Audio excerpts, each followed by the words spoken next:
Why do you believe, Mr. President, that the sanctions that you're announcing today will push Putin to the Well, I don't know that they will. I think that they'll certainly have an impact. They're massive sanctions. It's sanctions on oil.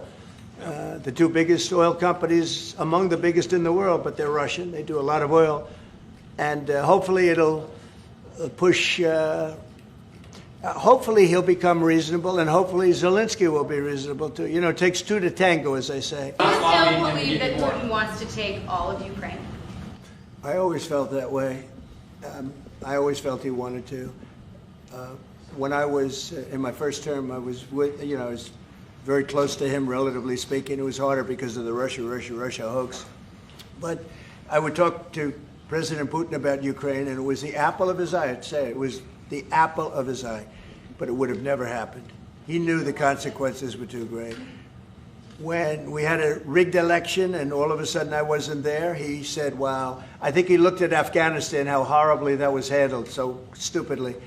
And I think that really gave him a little additional, incentive. I always felt he wanted the whole thing, not a piece of it.